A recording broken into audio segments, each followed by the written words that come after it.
여러분 안녕하세요. 실종 아동을 찾습니다의 송상은입니다. 저희 방송 시작하면서 실종 가족들과 함께 실종 아동 찾아 나선 지 벌써 3개월이 됐습니다. 그동안 보내주신 많은 성원과 따뜻한 관심 대단히 고맙습니다. 저희 앞으로도 방송 열심히 하면서요, 실종 아동 적극적으로 찾아 나설 거고요. 또 관련된 정보 저희 법률방송 홈페이지를 통해서 계속해서 전해드릴 예정이니까요. 여러분들도 더욱더 적극적으로 저희 지켜봐 주시고 또 제보 많이 해주시면 고맙겠습니다. 자, 그럼 오늘 이 시간도 함께 해주실 전문가 먼저 소개해 드리겠습니다. 초록우산 어린이재단 실종아동 전문기관의 김진 소장님.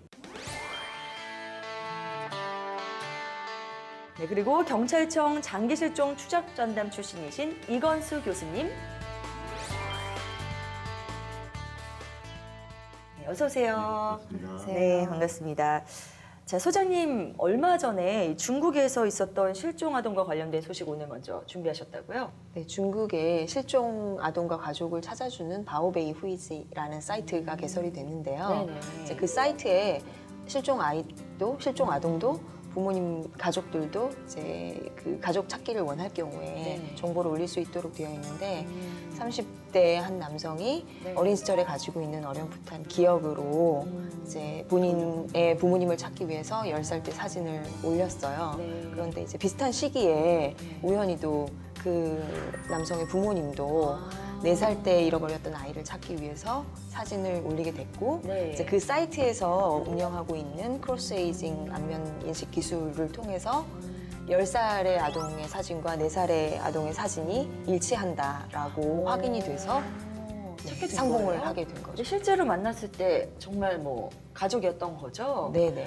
이제 중국이 워낙 넓다 보니까 사실 이제 두 사람이 살고 있는 거리가 상당해서 처음에는 이제 화상 통화로 가족인지 여러 가지 상황을 확인을 했고 이제 결국에는 유전자 검사를 통해서 가족이 맞는 것으로 최종 확인이 되었습니다. 그렇군요. 그러니까 요즘 기술이 워낙 많이 발전돼 있기 때문에요. 예, 저는 이런 사이트가 있는지, 이런 기술이 있는지도 오늘 처음 듣게 됐는데요.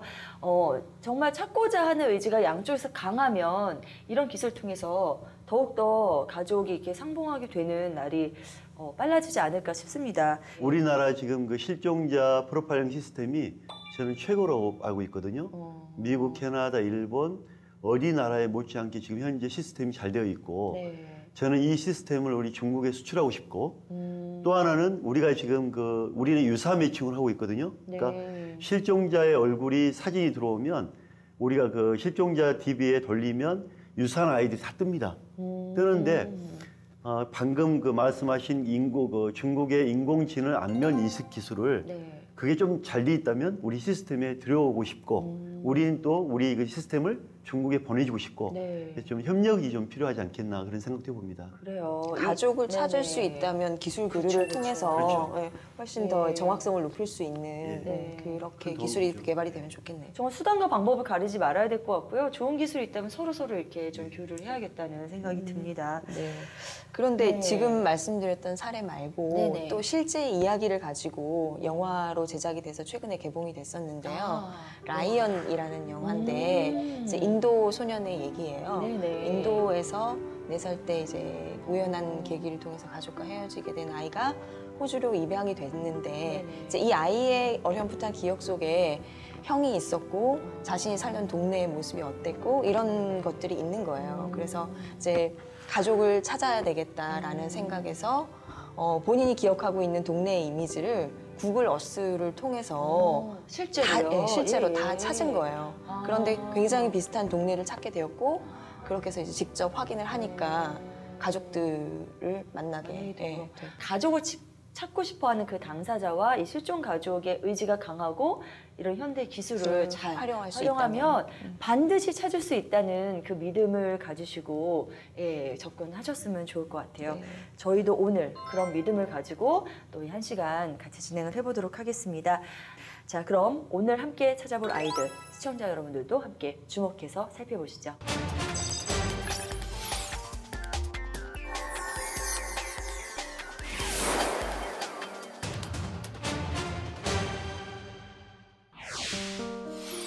우정선, 2004년 9월에 실종됐으며 당시 나이 만 5살로 현재 18살입니다. 경기도 광주에서 실종됐습니다. 김대현, 2003년 9월 경기도 용인시에서 실종됐으며 당시 나이 만 3살, 현재 17살입니다.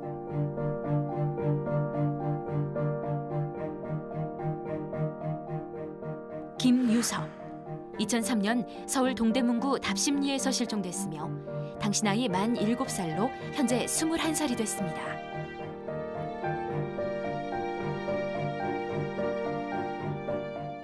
정유리, 1991년 8월 안산시 원곡성당 앞에서 실종됐습니다. 당시 11살로 현재 38살이 됐습니다. 그리고 오늘 우리가 주목할 아동, 바로 모영광 군입니다. 2003년 10월 10일 어린이집 소풍에 갔다가 실종됐습니다. 실종 장소는 부산 해운대구에 있는 성불사. 당시 모영광 군의 나이는 3살로 현재 17살이 됐습니다. 모영광 군의 소재를 알고 있거나 비슷한 인상착의를 목격하신 분의 제보를 기다립니다. 지난달 25일 실종아동의 날 행사가 열렸습니다. 실종아동에 대한 사회적 책임을 환기하고 실종 예방의 중요성을 알리기 위한 자리. 무엇보다 같은 아픔을 지닌 실종아동 가족들이 참여했습니다. 그리고 그곳에서 만난 실종아동 모영광 군의 어머니. 실종아동의 날 행사를 위해서 처음에 기관이 생겼을 때 한 5, 6년 오다가 오는 게 너무 힘들어서 한 5년 정도 안 왔어요. 안 오다가 이제 작년하고 올해 왔는데 올 때마다 너무 힘들어요.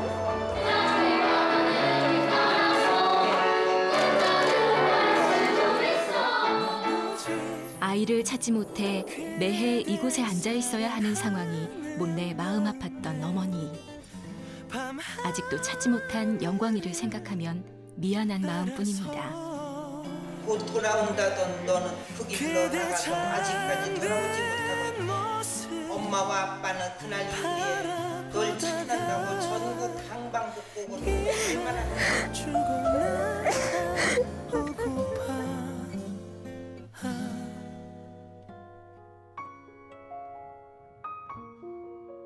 우리는 끊임없이 이렇게 해달라 저렇게 해라 하는데 안 된대요 다. 오롯이 가족들만이 감당해야 하는 문제일까요?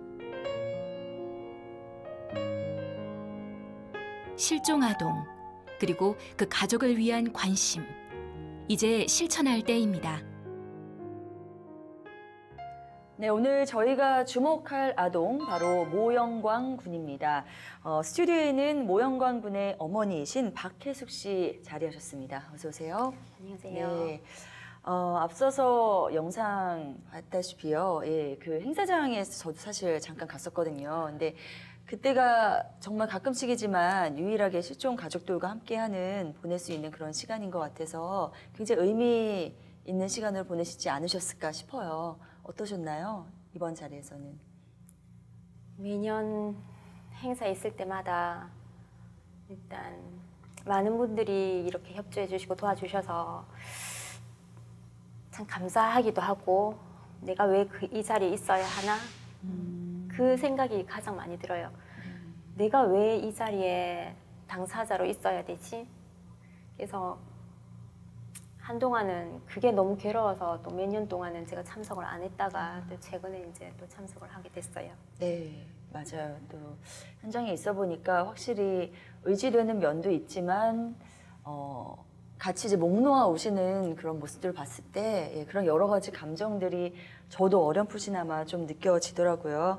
근데 어머니께서 실제로 이렇게 영광군을 찾아 나서다 보니까 여러 가지 시스템적으로 좀 문제가 있다라는 점들을 좀 발견하셨다면서요. 그 이야기 좀 들어볼 수 있을까요?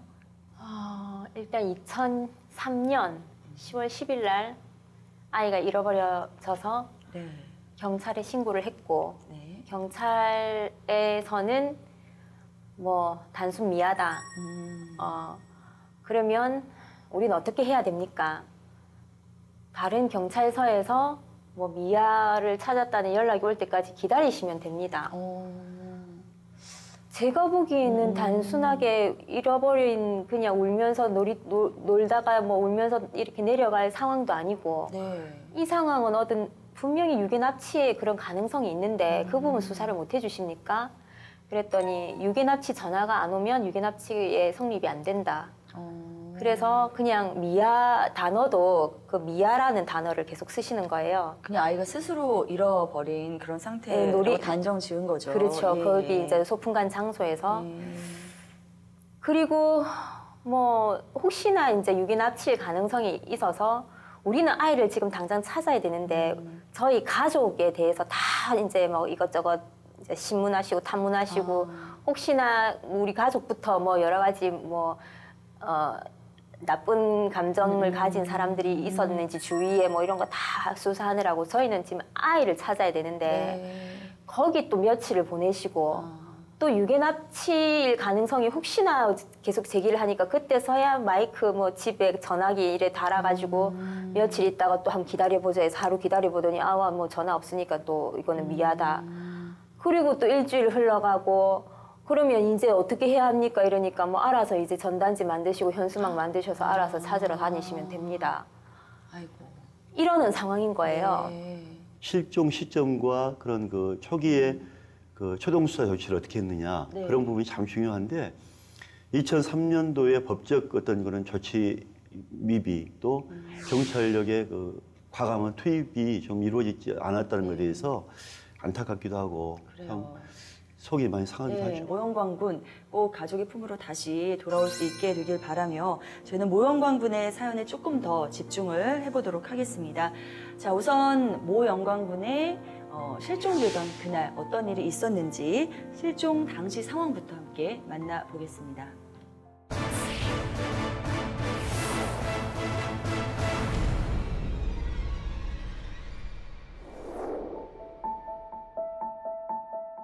그날은 어린이집 소풍날이었습니다. 누나와 함께 어린이집에 다니고 있었던 영광이. 영광이에겐 생애 첫 소풍인 날이었습니다. 사실 어린이집에 등원하게 된 지 얼마 되지 않았던 영광이. 영광이를 보내야 하나 말아야 하나 고민했던 엄마는 그날따라 유난히 누나를 따라 나서겠다며 보채는 영광이를 보고 허락해 줬습니다. 어린이집 선생님들도 함께 가는 소풍이니 당연히 아무 일 없을 거라 생각했던 거죠. 그렇게 그날 한박 웃음을 지으며 소풍을 따라 나섰던 영광이. 장소는 부산 성불사였습니다. 그리 높지 않은 산길을 따라 올라간 곳에 위치했던 장소. 아이들은 그곳까지 걸어갔고 즐거운 시간을 보냈다고 합니다. 그런데 그렇게 시간을 보낸 뒤 인원 체크를 하던 선생님이 당황하기 시작했습니다. 인원이 맞지 않았던 겁니다. 분명 아이들을 잘 보고 있었는데 잠시 뭔가를 정리하는 사이 한 명이 사라졌던 겁니다. 바로 영광이었습니다. 어린이집 선생님들은 곧바로 영광이를 찾기 시작했지만 어찌 된 일인지 영광이는 보이지 않았습니다. 분명 혼자 산길을 내려가진 않았을 텐데 감쪽같이 사라진 아이. 이후 경찰에 신고를 하고 영광이 부모님에게도 연락해 영광이를 찾기 시작했지만 영광이는 그 어디에도 없었습니다. 도대체 영광이는 어디에 있는 걸까요? 네, 영광이가 사라지던 날 상황 함께 보고 오셨습니다. 어떻게 보면 집에서 혹은 집 앞에서 뛰어놀다가 없어진 게 아니라 어린이집 소풍에 가서 이런 일이 발생된 거에 대해서 더 안타까운 그런 생각이 드는데요. 근데 영광이가 어린이집에 다니게 된 지 얼마 안 돼서의 일이라면서요. 누나가 이제 어린이집에 가면 영광이가 너무 따라가고 싶어 하는 거예요. 그래 아침마다 누나 따라가겠다고 때를 쓰고 울어서 두 돌 이제 지난 상황인데 26개월인데 월요일부터 이제 다니기 시작했어요. 네. 월, 화, 수, 목 다니고 목요일 날 갑자기 내일 소풍 갑니다 그러는 거예요. 어린이집에서. 정말 이렇게 며칠 안 된. 갑자기 네. 미리 전날에 이렇게 소풍을 가냐고. 네. 하루 전날에. 네. 근데 뭐 이렇게 하다 보니까 뭐 애들이 날씨도 좋고 해서 그냥 애들 데리고 나갈게요. 그래갖고 그냥 하루 전날에 통보받고 그 다음날 뭐 바로 소풍을 갔어요. 어린이집에서. 예, 그리고 네. 그러니까 다닌 지 이제 5일째 이제 잃어버린 거죠. 아, 그렇군요. 정말로 너무나 가고 싶었던 소풍에 갔다가 이런 일을 당해서 더욱더 마음이 아픈데요. 어머니께서 보시기에는 이 영광이가 그 사라졌을 그 당시에 좀 이상한 점들이 느껴지셨다면서요. 보통 3시 되면 이제 노란 봉고차가 집 앞에 와야 돼요. 네. 근데 그 소풍 간 날은 4시가 다 돼도 노란 봉고차가 안 와서 제가 밖에서 서성이면서 기다리고 있었는데 집에 전화가 온 거예요. 네. 그래서 전화를 받으니까 어머니 영광이가 없어졌습니다. 좀 올라와 보셔야 되겠습니다. 네. 그래서 이제 택시를 타고 올라갔더니 그 장소가 뭐 소풍 갈 만한 장소도 좀 그렇게 썩 좋은 장소도 아니었고 갑자기 또 뭐 그 소풍을 간다 하고 네. 그리고 그 선생님이 원장 선생님하고 원장 선생님 남편하고 있었고 이제 아주 작은 어린이집이었어요. 그다음에 작은 보조 선생님이 한 분 계셨는데 보조 선생님이 대전에서 사시다가 이사 오신 지가 뭐 한 달밖에 안 되셨고 나이도 40대고 근데 영광이가 그때 굉장히 가장 그 원에서 어렸기 때문에 그 보조 선생님이 가장 많이 안아주고 낮잠 재워주고 그랬던 선생님이었어요. 네. 그런데 그 이제 원장 선생님 증언으로는 아이들 마무리하고 물 먹이려고 이렇게 하는데 영광이가 없더라. 근데 보조 선생님 어디 있었냐? 그러니까 보조 선생님은 아이들 물들어 거기 바로 옆에 약수터가 있었어요. 물들어 약수터에 가 있었다. 물들어 가려다가 본인은 화장실을 먼저 갔다가 내려오니까 이미 영광이가 없더라. 이렇게 말씀을 하셨거든요. 그 정황이 저는 이제 뭐 예를 들면 영광이가 그 보조 선생님하고 워낙 제일 이제 친하니까 보조 선생님 물 들어가는 사이에 영광이도 뒤따라 이렇게 선생님은 모르는 상태에서 그냥 뒤따라 가다가 누군가 보고 있는 사람이 뭐 이렇게 아침부터 보고 있던 사람이 그때 이제 뭐 영광이를 이렇게 데리고 갔을 가능성도 있고 아니면 그 선생님이 미리 그 장소에 가자고 한 분도 그 선생님이고. 아, 그 소풍 장소예요? 예, 장소 섭외를 그 보조 선생님이 하셨거든요. 그래서 보조 선생님이 장소 섭외도 하셨고 영광이 가장 많이 아껴서 제일 뭐 친밀하고 그때 딱 그 장소에 없었던 분도 그 보조 선생님이고 그래서 영광이가 없었을 때 선생님도 없었어요. 그 장소에서. 그래서 누군가에게 바로 뭐 이렇게 또 인계를 그 위치가 또 아들 낳게 해달라고 비는 절로 유명한 절이었는데 그 장소에서 어떤 미리 계획을 하고 이렇게 넘겨주는 방법이 있지 않았을까라는 뭐 의심도 뭐 부모 입장에서는 여러 가지 의심을 할 수밖에 없어요. 그래서 그런 뭐 정황들이 좀 있죠. 제가 좀 이해가 안 되는 게 우리가 실종 사건 같은 경우에는 가장 먼저 파악하는 게 실종 일시거든요. 그러니까 그 보조 선생님이 영광이가 정확히 언제 없어진 것조차도 모르는 것 같아요. 정확한 그러니까 몇 시 몇 분경에 함께 있었다라고 이렇게 얘기를 해줘야 되는데 마지막에 그 영광이와 함께 있었던 시각과 없었던 시간 사이에 그러면 그 선생님 대체 뭐 했냐? 그렇죠. 아마 그 사이에 그 사이가 없어요. 본인의 그러니까. 정확한 진술이 부족하지 않겠느냐 그런 생각이 들고 있고 그 어린 아이들이 없어진 것조차도 몰랐다면 정말 문제가 있는 거거든요. 그러면 많죠. 그 선생님의 행적을 명확히 파악을 하고 그 빈 시간에 대해서 그 왕래했던 사람들 하나하나 다시 파악을 해야 되지 않겠냐 그런 생각을 해보죠. 그 선생님에 대한 어떤 수사가 충분히 이루어졌나요? 예, 저희가 계속 뭐 요구를 했기 때문에 뭐 계좌 추적까지 저희가 해달라고 했었어요. 혹시나 아이들을 인계를 하면서 근데 뭐 본인 계좌는 뭐 일단 없었고 다른 통장으로 충분히 또 가능하니까 뭐 그것까지는 뭐 더 이상 못 한다고 하고 예를 들면 또 그 상황에 본인이 뭐 했는지 아니면 혹시나 그 주변에 있었던 사람들이 무의식에 잠재된 무의식에 볼 수 있는 어떤 인상 차이 같은 게 있을까 싶어서 제가 체면 수사까지도 요구를 했었어요. 부모님 그 세 분이 다 일단 근처에 어떤 그러니까 그 사건 이후로 봤다는 사람이 아무도 없어요. 영광이 그때 그 위치가 약수터기 때문에 사람들이 계속 많이 오가는 곳이에요. 계속 왔다 갔다 해요. 약수터기 때문에 길이 그래서 뭐 강아지를 데리고 있었는데 영광이가 또 강아지를 유난히 좋아해요. 그래서 그날 또 강아지한테 빨고 안고 뭐 뽀뽀하고 난리가 났대요. 그런 이야기들을 이제 뭐 누나가 있었으니까 누나가 또 영광이가 강아지 좋아하는 거 아니까 엄마 강아지한테 뽀뽀하고 했어. 그래서 그런 정황에 대해서 경찰에 그분들이라도 근처에 차량이라도 기억하시든지 주변에 있는 사람들이라 기억할 수 있으니까 탐문 수사를 좀 해서 그 시간에 오신 분들을 어떻게 좀 탐문 수사를 해달라 했는데 그 당시에는 그런 인력도 없고 며칠 하다가 우리가 영광이만 찾을 수 없습니다. 다른 사건 계속 터지고 있는데 우리가 뭐 영광이만 찾을 수 그럴 상황이 아닙니다 하고 이제 인력 다 빠지고 탐문 수사가 제대로 이루어지지가 않았죠. 그러니까 이제 수색 부분인데 지금 그 영광이 같은 경우 호기심이 참 많은 아이로 생각이 돼요. 그러면 그 영광이가 그 호기심을 가지고 아이들도 그 발걸음이 늦은 편은 아니거든요.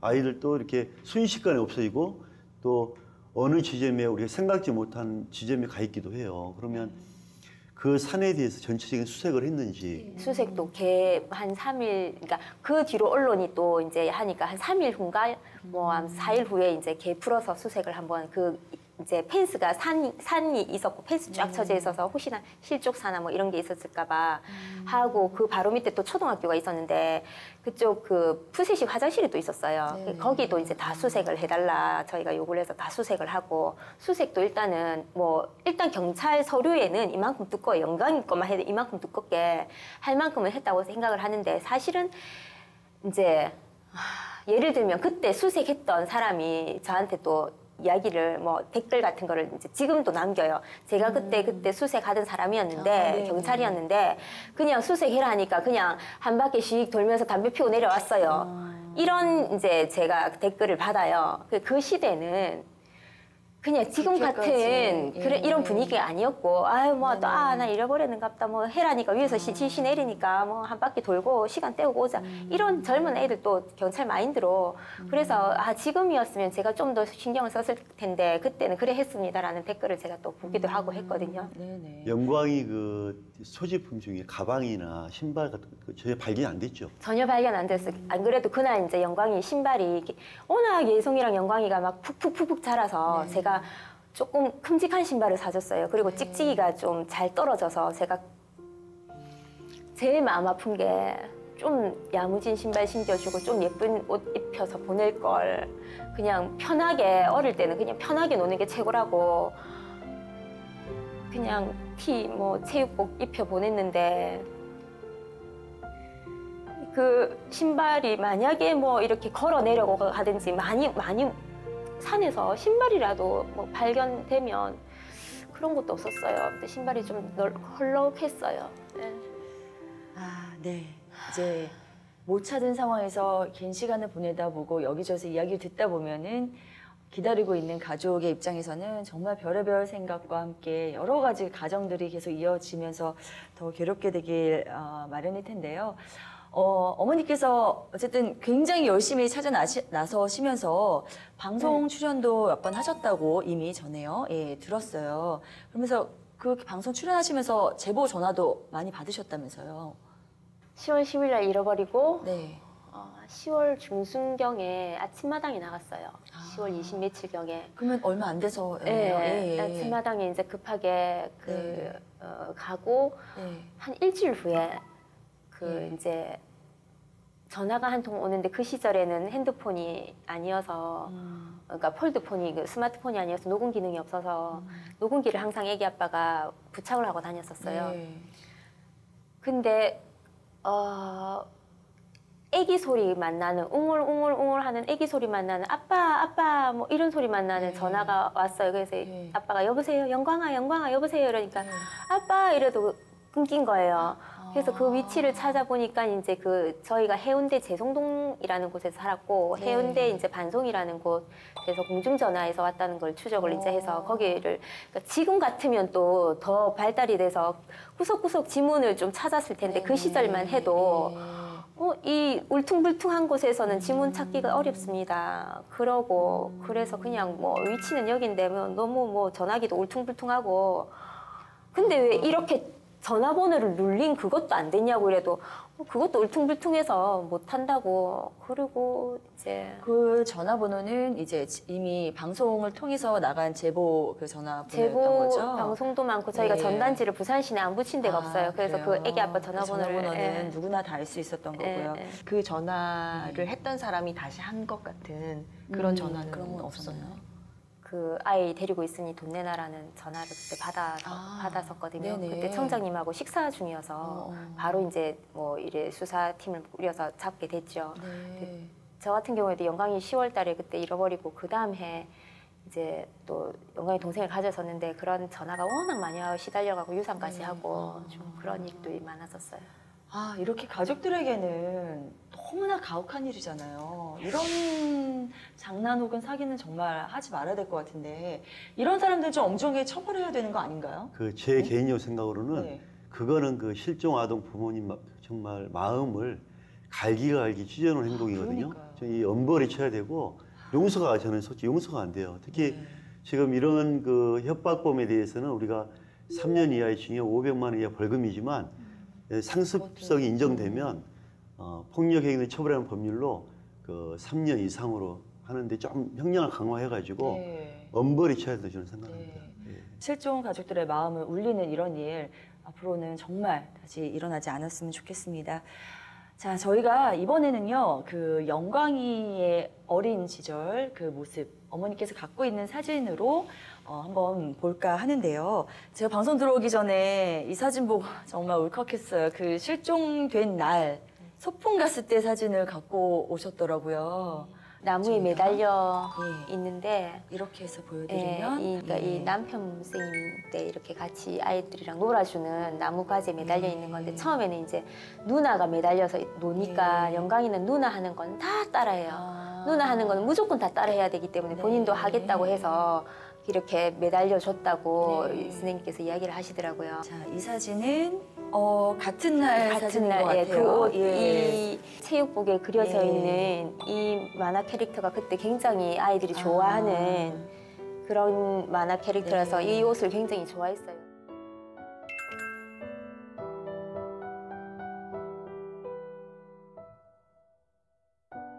이 날이 아빠 생일이네요. 3월 6일 돼 있는데 이거는 예송이가 이제 가족 사진을 찍어준 거예요. 우리 딸이. 누나가요? 누나가 6살인데 이런 사진이 있는 게 참 감사하고 참 그러니까 저희가 뭐 넉넉한 집이 아니라 동영상 하나 못 찍어놓은 것도 너무 미안하고 사진 하나 달랑 있는 게 너무 미안한데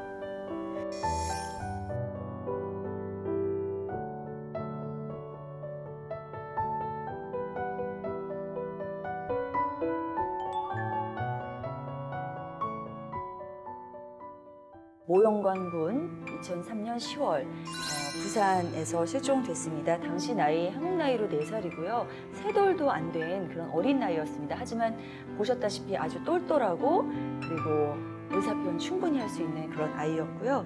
현재는 17살이 됐습니다. 17살이라면 지금 고등학생의 나이인데요.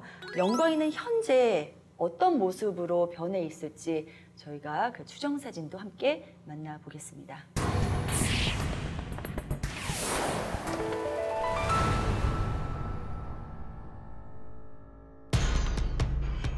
가족의 품으로 돌아오지 못하고 있는 실종 아동들. 유일한 단서는 과거 기억, 그리고 남겨진 아동의 사진들 뿐이다. 실종 후 수년 혹은 수십 년, 현재 나이에 맞는 얼굴은 또 다른 중요한 단서. 한국과학기술연구원에서 개발한 3D 몽타주 프로그램 폴리스케치.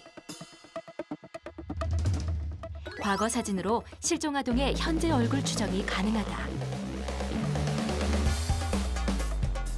한국인 남녀노소 900명의 인상별 특성을 데이터베이스화.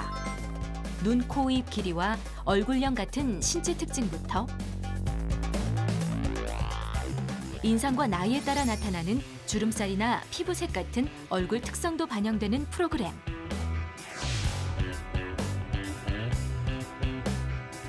사진 속에서만 존재했던 수년 전 혹은 수십 년 전의 실종 아동의 얼굴. 지금은 어떤 모습으로 변했을까?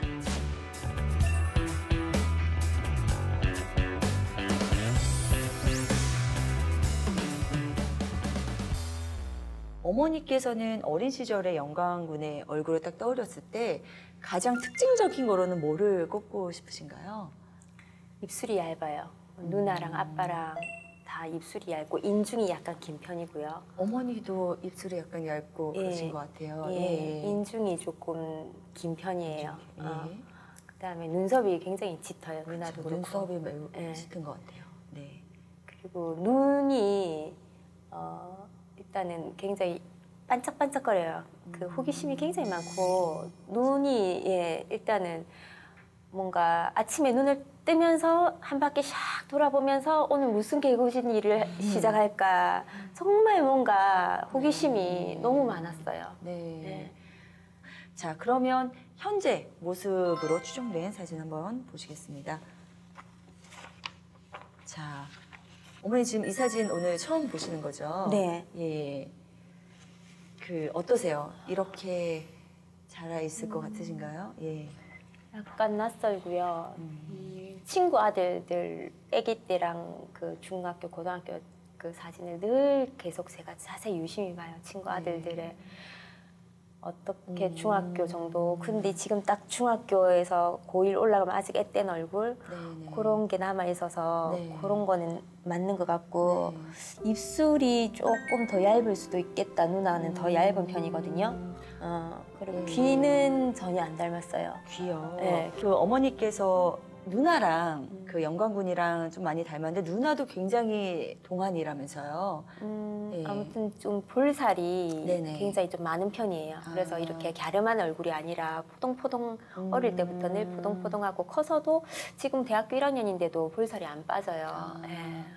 약간 이렇게 뭔가 처리가 되어 있어서 정확히는 안 보일 수 있겠으나 이 누나가 확실히 볼살이 있고 그런 앳된 모습이 좀 잘 보여집니다. 저는 그 영광의 실종 당시 사진을 좀 보면요. 한번 그 보시면 눈썹 부분이 그 제가 아버지를 좀 봤어요. 영광의 아버님 얼굴을 좀 봤는데 눈썹이 이렇게 약간 이게 그 뭐랄까 그 무지개처럼 그런 형식으로 그 아버지 눈썹도 그렇고 영광이 또 어린 시절에 다른 사진도 봤는데 거의 눈썹이 유난히 무지개 형태처럼 동그랗게 이렇게 돼 있더라고요. 그리고 이제 코 부분인데 저 코 영광이 그 어릴 때 실종 당시 코가 지금 그 아버지 코하고 거의 비슷해요. 입 모습도 그러고 그래서 눈썹, 코, 입 모양은 변하지 않고 그대로 있지 않을까 그런 생각을 해서 유심히 좀 봐주면 좋겠습니다. 누나의 모습 그리고 현재 아버님의 모습까지 꼭 참고해서요. 영광군의 현재 추정 사진까지 함께 보시고 그 느낌을 꼭 머릿속에 한 번 더 기억해 주시면 고맙겠습니다. 저희가 이런 추정 사진을 보여드리는 것도 이제 부모님이나 가족에 대한 정확한 사실을 잘 모른 채 어떤 어렴풋한 기억이나 이미지만 가지고 있다면 그런 기억을 더듬어서 부모님을 찾아 나서는 행동이 필요하다. 그런 말씀을 좀 드리고 싶은데 그래서 어머니께서 영광이가 굉장히 어리긴 했지만 영광이가 기억하고 있을 만한 그런 어떤 그 이야기들 영광이가 기억할 수 없었을까요? 있는 것들은 너무 어릴 때여서 어릴 때 비디오 영어 테이프를 특히 타잔 영어 비디오 테이프를 너무 좋아했어요. 피터팬이랑 타자랑 그 타잔이랑 그런 걸 기억할 수 있을 것 같아요. 영어 테이프를 밤 2, 3시까지 거기 그 다음 그 제스처와 뭐 영어를 잘 못하니까 뭐 이런 감탄사가 그 다음에 뭘 나올지 다 외워서 그때 다 똑같이 그 타이밍에 다 했었어요. 그런 걸 타잔을 정말 좋아했었거든요. 그거랑 피터팬이랑 2개 영어 비디오 테이프를 26개월 동안 정말 많이 봤어요. 그러니까 자기 어렴풋이 자기 어린 시절에 이런 기억들이 있는 분들께서도 또 주저하지 마시고 저에게 연락 주시기 바랍니다. 저희가 지금 현재 모습 추정 사진 보면서 이런 여러 가지 이야기들 나누고 있는데요. 딱 이 모습만 현재 스타일이 아닐 수 있으므로 저희가 다양한 스타일로도 한번 다시 사진을 꾸며봤습니다. 네, 기본적으로 실종 당시의 헤어스타일을 기반으로 했기 때문에요.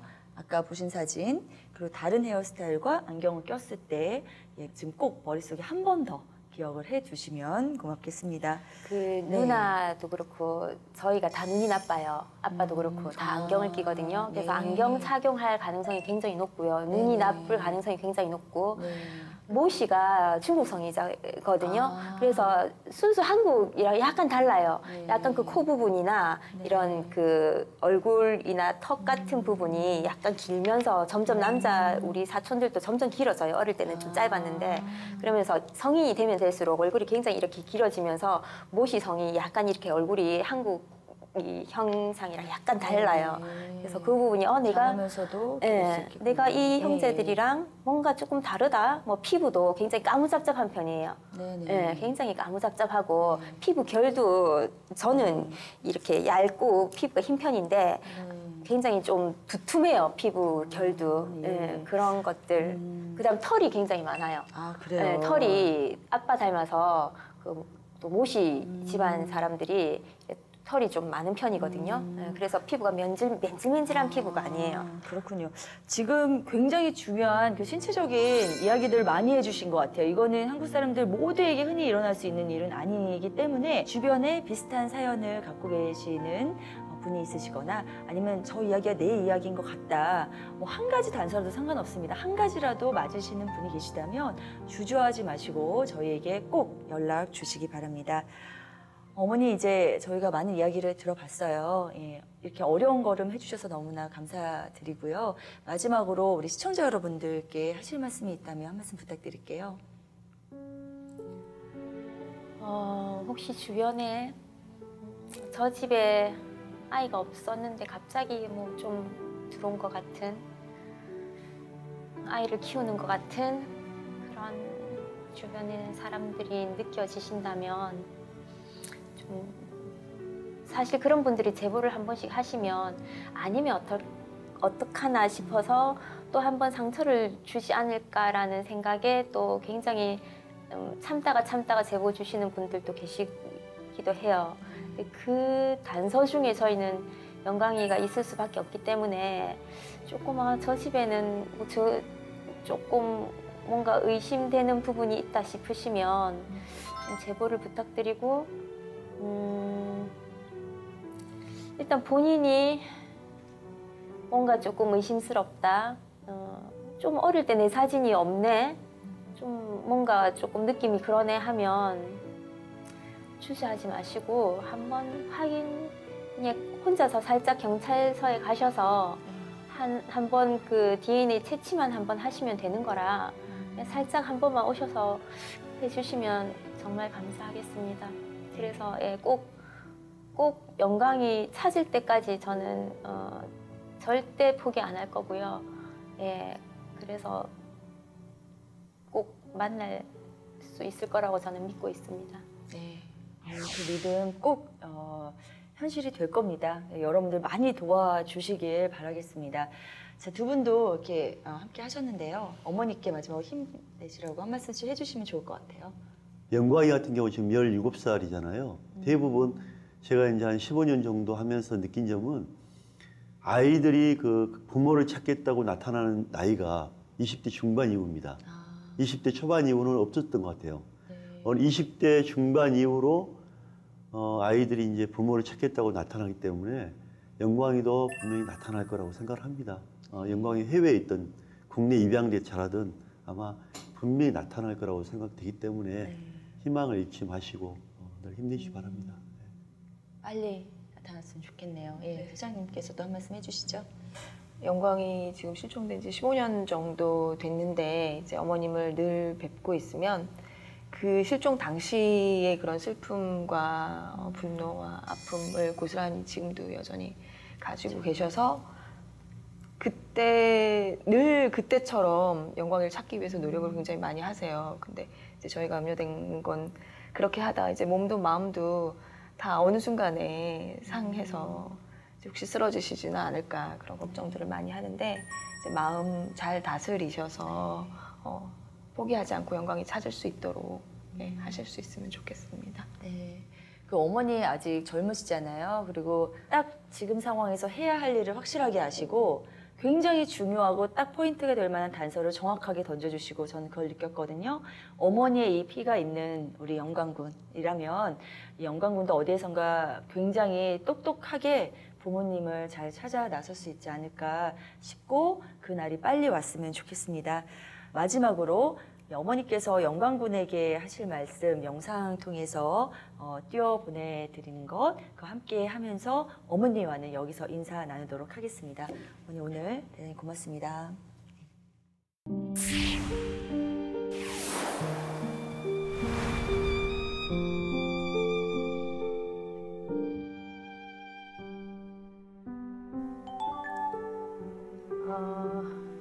우리 영광이를 못 본 지가 벌써 10년이 넘었네.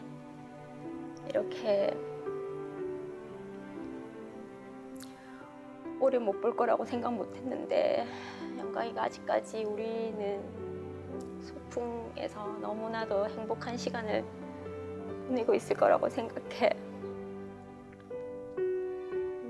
원래 영광이가 있어야 할 곳은 여기 이렇게 엄마, 아빠, 누나 속에서 영광이가 있어야 할 곳이었는데 지금은 다른 곳에서 지내고 있을 거라고 생각하니까 감사하기도 하고 속상하기도 하고 그곳에서도 분명히 이쁨 받고 잘 크고 있을 거라고 엄마는 믿고 있어. 왜냐하면 영광이는 언제나 너무 사랑스럽고 귀여운 아이였으니까.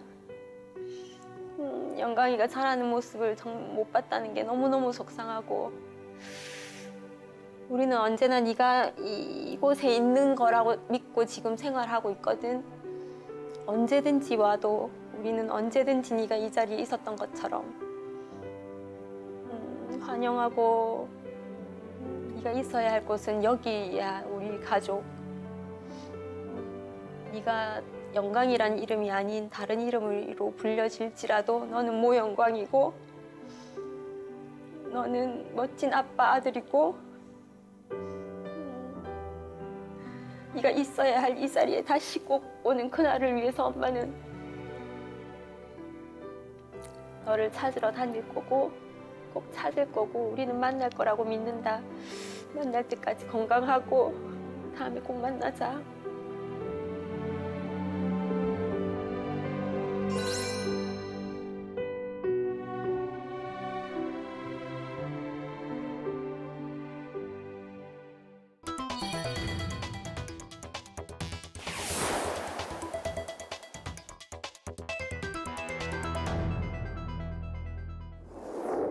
실종 아동을 찾습니다. 이번 순서는 실종 리포트 시간입니다. 실종 아동과 관련된 다양한 정보 제공해드리는 시간인데요. 오늘은 실질적으로 실종 상황이 발생했을 때 우리 부모들께서 어떻게 대처해야 할지 그리고 실종 아동 예방을 위해서는 어떤 걸 해야 될지 알아보는 시간 갖도록 하겠습니다. 자, 우선 소장님께 질문 먼저 드려볼게요. 사실 저희 아이가 정말 눈 깜짝할 사이에 사라지는 그런 아이여가지고 여러 번 살면서 가슴 철렁했습니다. 근데 꽤 길게 한 5분 이상 눈앞에 안 보일 때는 정말로 뭘 해야 될지 모르겠더라고요. 그래서 부모 입장에서는 뭘 먼저 해야 될지 그 대처하는 것들을 분명하게 좀 알고 있어야겠다는 생각이 들어요. 네, 예, 어떻게 해야 될까요? 예. 실종 상황을 알게 됐을 때는 반드시 경찰에 빨리 신고를 하셔야 되고 경찰에. 주변에 아이가 실종됐다라는 사실을 알려서 혼자 찾기보다는 주변 사람들과 같이 찾기 위한 노력을 하시고 경찰의 도움을 받아서 조금 더 전문적으로 찾을 수 있도록 그렇게 하는 것이 필요하다고 생각을 합니다. 그리고 이제 평상시에 사실은 이런 상황이 발생하기 전에 좀 예방 수칙 같은 것들을 잘 숙지해 두셔서 바로 그 수칙에 근거해서 할 수 있도록 아이도 부모도 할 수 있도록 하는 것이 필요하다고 그래요. 경찰 신고를 할 때도 또 뭔가가 있을 것 같아요. 막 우왕좌왕하게 될 텐데요. 네, 어떻게 하면 딱 빠르게 이렇게 처리할 수 있을까요? 특히 이제 실종되면 그 아이의 인적 사항하고 사진을 분명히 제출해줘야 됩니다. 네. 사진이 있고 없고가 정말 중요하거든요. 그리고 실종이 되면 그 상황을 어떤 상황에 아이가 실종됐다라고 분명히 알려줘야 이게 범죄성이냐 아니면 단순한 실종이냐 이렇게 판단이 되거든요. 그 판단에 따라서 강력하게 인원 투입이 들어가기 때문에 그런 상황을 정확히 알려줘야 되고 부모님하고 경찰관하고 수시로 연락을 해야 됩니다. 서로 자꾸 교류를 해야만 그 부모가 느끼는 그런 마음을 담당 경찰관이 이해를 하고 전문적으로 집중 수사를 하기 때문에 그 자주 연락하는 그 방법이 중요하다고 생각을 합니다. 네. 실제 상황에서 대처하는 것 못지않게 예방도 굉장히 중요하잖아요. 다양한 방법 통해서 이런 예방 활동들을 전하고 계시다고요, 회장님? 네. 우선 그 실종 유괴 예방 교육으로 초록이와 꼬꼬기라는 귀여운 제목으로 예. 교육을 진행을 하고 있는데 전국에 있는 어린이집과 유치원을 대상으로 미아 상황과 유괴 상황 을 이제 두 가지로 설정을 해서 아이들이 애니메이션과 역할극을 통해서 배울 수 있도록 교육을 하고 있는데 아무래도 애니메이션이 이제 아이들에게 조금 더 주의 집중할 수 있고 친숙한 부분이 있고 또 역할극은 이제 저희가 계속 얘기해오고 있지만 실제 상황이 됐을 때 배운 대로 잘 대처할 수 있어야 되는데 이제 그렇지 못한 부분이 있기 때문에 실제 상황과 유사하게 상황을 만들어서 역할극을 통해서 이제 실제 상황에 대처할 수 있도록 교육의 효과성을 높이기 위한 그런 노력을 하고 있는데 애니메이션이 있어요. 그래서 그걸 한번 같이 보시면 좋겠습니다. 네, 그럼 지금 잠시 함께 만나보시죠.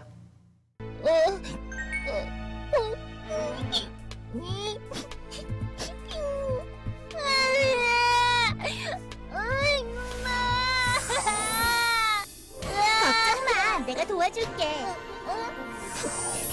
넌 누구냐? 난 초록이라고 해. 저런, 미아가 되었구나. 뭐?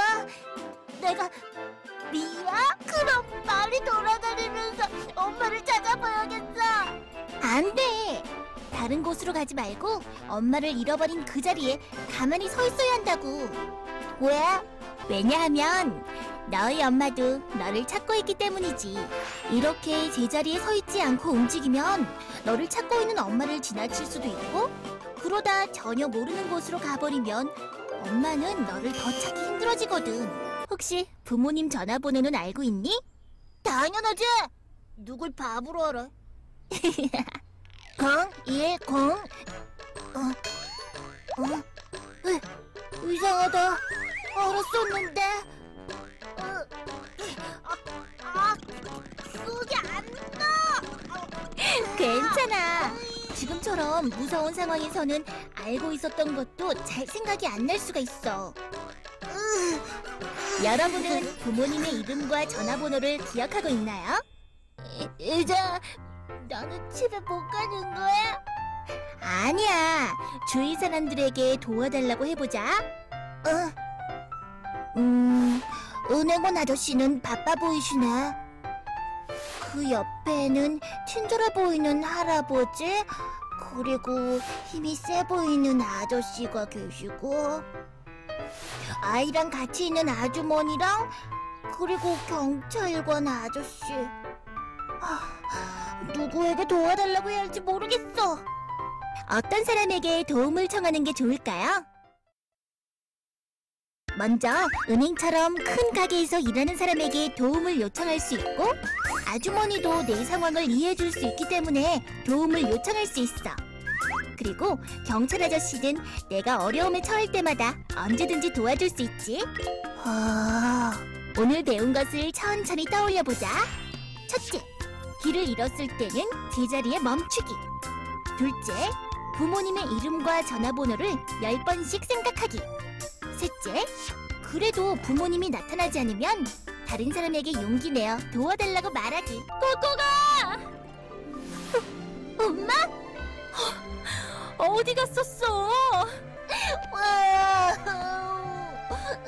엄마. 네, 확실히 만화로 돼 있으니까 아이들이 이해하기 훨씬 쉬울 것 같아요. 저 어디 가면 볼 수 있나요? 바로 저희 집 가서 틀어주고 싶은데요. 실종아동 전문기관 홈페이지에 들어오시면 바로 볼 수 있나요? 네, 바로 자료를 보실 수가 있고 네네. 이제 아마 어린이집이나 유치원에 있는 친구 어린이들은 많이 봤을 네네. 것 같아요. 저도 실제 교육에 네. 같이 한번 나간 적이 있었는데 정말 아이들이 굉장히 네. 똘망똘망한 눈으로 집중해서 재밌게 볼 것 같아요. 그리고 재미있게 그런 잘 가운데 이제 보더라고요. 정확하게 알게 되고 의무적으로 하루에 한 2번씩은 꼭 보여줬으면 좋겠어요. 선생님. 완전히 알 때까지요. 네네. 예, 저런 영상 외에도 요즘 다양한 노력들이 기울여지면서 어떻게든 이제 실종 아동들을 만들지 않기 위한 그런 노력들이 많이 펼쳐지는 것 같아요. 그래서 뭐 미아 팔찌라든지 뭐 다양한 그런 방법들이 나오고 있는 것 같은데 실제로 오늘 좀 가져오셨잖아요. 네, 예, 지금 소개 좀 해주시죠. 저희가 그 전국에서 실종 유괴 예방 캠페인을 할 때 실제로 사용하고 있는 미아 예방 팔찌인데요. 네네. 네, 이거 역시 이제 아이들이 좋아하는 뽀로로 캐릭터? 정말로 캠페인에서 애들이 되게 좋아해요. 이거 네네. 서로 하고 싶어 해요. 아니, 이거는 심지어는 그러면, 뭐 예. 세 개를 다 하고 싶어 하는 경우도 그럴 있어요. 것 같아요. 예, 싸움 날 것 같은데 네. 여기 어쨌든 뒤에 인적 예. 사항들이 적혀 있는 거죠. 네네, 뒤에 이제 어린이의 예. 이름과 뭐 보호자 연락처를 적을 수 있도록 되어 있어서 이제 뒷면에 있기 때문에 사실 겉으로는 드러나지 않는 부분이 있고 네네. 이제 이게 잘 뜯어지지 않도록 되어 있어요. 맞아요. 가위로 잘라야지만 예. 뜯어지게 돼 있어서 이제 아이들이 활동하는 데에도 크게 불편함이 없고 해서 외출할 때 아이들에게 팔찌를 착용을 하게 되면 그럼 이런 조금 더 팔찌는 안심할 수 어디서 있을 것 같아요. 구할 수 있는 거예요? 이제 기관에 사실 좀 연락을 하셔도 좋고 저희가 캠페인 나가면 이제 전국적으로 저희 초록우산 어린이재단 사업기관을 통해서 예. 미아 예방 캠페인을 굉장히 빈번하게 하고 있거든요. 그때마다 이제 나눠주시는군요. 그때도 쉽게 아마 접하실 예. 수 있을 것 같다는 생각이 예. 듭니다. 그런데 이런 이야기도 들었어요, 교수님. 저런 팔찌들이 오히려 아이를 육에 납치할 수 있는 그런 위험성이 있다고요? 지금 그 소개한 저 팔찌는 참 괜찮은 것 같고요. 네. 그 부모님들이 금팔찌를 해주는 경우가 많아요. 근데 금팔찌를 아이들이 하고 있으면 누구나 그 아이에 대해서 그 금 때문에 오히려 유괴 요소가 되기 때문에 아이고, 그 작은 금덩어리 그거 가지고 유괴를 한다고요? 그렇죠. 없는 사람들은 그것도 큰 돈이기 때문에 유괴도 가능성이 있기 때문에 금팔찌보다는 은팔찌로 그리고 이름표를 달아주되 보이지 않는 안쪽에 이름표를 이렇게 좀 달아주고 연락처도 호주머니 안쪽에 하나 더 넣어주는 게 좋지 않을까. 왜냐하면은 이름표 연락처가 있으면 오히려 그 이름표 연락처로 범죄의 표적이 되기 때문에 안쪽에 보이지 않게 이렇게 해주면 충분히 아이가 그 실종되었을 때 다 보고 확인하고 연락이 가거든요. 그러니까 되도록이면 안쪽에 해주면 좋을 것 같습니다. 아, 그렇군요. 저는 오히려 밖에 좀 드러나게 이렇게 보여야 되지 않을까 했는데 미처 생각하지 못했던 부분입니다. 실종아동 전문기관 홈페이지에 오시면 지금 저희가 방송을 통해서 이제 계속 얘기했던 내용들이 굉장히 구체적으로 네네. 실종 상황이 발생했을 때 어떻게 대처하셔야 되는지 매뉴얼, 가이드 같은 네. 것을 비롯해서 평상시에 실종 유괴 예방 교육을 할 수 있는 자료들을 홈페이지에서 다 자녀같이 이제 같이 활용할 수 있도록 제공을 해드리고 있기 때문에 홈페이지에 들어와서 이제 좀 보시고 자료 같은 것들도 잘 활용하실 수 있으면 좋겠습니다. 네, 아까 본 그 애니메이션도 볼 수 있는 거죠. 예, 뭐 부모님들뿐만 아니라 관련 기관에 계시는 선생님들, 예, 아이를 직접 접하시는 분들도 들어가셔서 많이 참고하시면 좋을 것 같습니다. 자, 이렇게 해서 오늘 저희가 실종 리포트 통해서 실제로 실종이 발생했을 때 대처 방법, 또 그 전에 미리 예방할 수 있는 방법까지 다양하게 알아봤습니다. 여러분들께 많은 도움된 시간이었길 바라면서 저희 이제 이 순서 마무리 져야 될 텐데요. 저희 오늘 전해드린 모든 정보, 특히 실종 아동과 관련된 정보는 저희 방송 통해서 또 방송 이후에도 법률방송 홈페이지를 통해서 자세하게 전해드리고 있습니다. 여러분들의 지속적인 관심과 제보 다시 한번 부탁드리겠습니다. 자, 그럼 저도 이 두 분과 함께 인사 나누면서 다음 이 시간에 다시 돌아오도록 하겠습니다. 고맙습니다.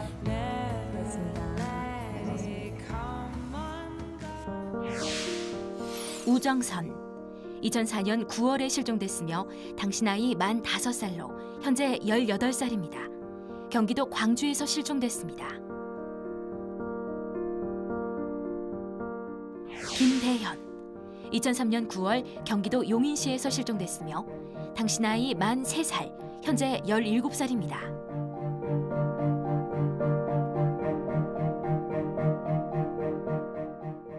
김유석 2003년 서울 동대문구 답심리에서 실종됐으며 당시 나이 만 7살로 현재 21살이 됐습니다. 정유리 1991년 8월 안산시 원곡성당 앞에서 실종됐습니다. 당시 11살로 현재 38살이 됐습니다.